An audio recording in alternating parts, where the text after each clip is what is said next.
Yes boys and girls, tusikilizane kwa makini. Yani kama kawaida yangu nakwambia tuko darasani, kwa hiyo hatuachi kuchamba umbea na hii ndo kazi yangu. Sasa kuhusiana na hii taarifa ya mwamba mfalme kutokea nchi ya Dubai, ambapo nafikiri kwa watu wengi sana wamekuwa kimfuatilia mfalme Mohammed bin Rashid, unaambiwa kwa sasa ametoa mwaliko na ni kwa wale machawa ambao nafikiri goma limeweza kuwafikia. So mpaka hivi sasa big news, lakini pia na taarifa ambayo ni kubwa kuliko ni kwamba Diamond kwa sasa huenda shavu likawa limedondokea kwa upande wake. Mwamba kapewa mwaliko, na kapewa mwaliko sio kwa sababu kwamba labda ndani ya bara la Afrika basi Diamond yeye ndo msanii ambaye yuko zaidi ya wenzie, lakini unaambiwaje kwa sasa hili goma la I'm so happy la Diamond I say haliwezekaniki. Yani kila unapoenda, kila kona, kila sehemu, sio ndani ya Afrika na sio nje ya Afrika, unaambiwa hili goma kwa sasa halishikiki. Nenda kwenye maklabu, nenda hotelini, lakini pia hata kwenye recommendation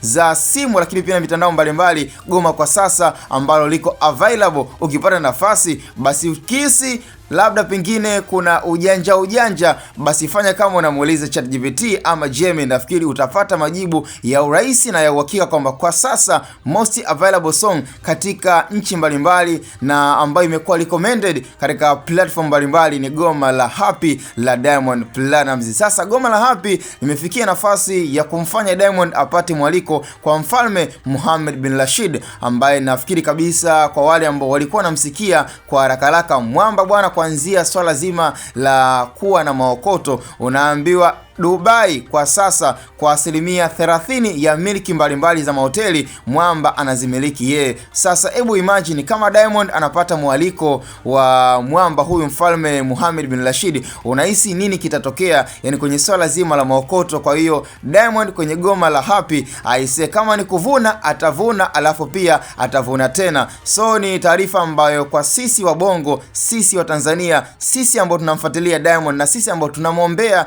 na tunamtakia kila laheri katika mziki wake, manake ni hatua ambayo anaendelea kuifanya Tanzania iendelee kujivunia na kuwa na mtu kama yeye, icon, international icon, lakini pia na role model ambaye ameendelea kuwafanya vijana waendelee kupambana, lakini pia kuamini kwamba kila kitu kinawezekana, yani nothing can't be done on this earth. Kwa hiyo ni swala tu la kuweza kupambana, kuweka focus na kuamini kwamba inawezekana. So goma la Happy kwa sasa limekuwa ni kama fundisho kwa wasanii wengine, kwa wale ambao walikaa kinyonge alafu akamchukulia Diamond kwamba hana uwezo wa kutoa hit song zaidi ya Koma Sava, lakini kwa sasa amewajibu kiutuzima kwamba ukiachana ngoma ya Koma Sava, lakini kwa sasa ipo goma la Happy ambalo kwa sasa linafanya poa sana.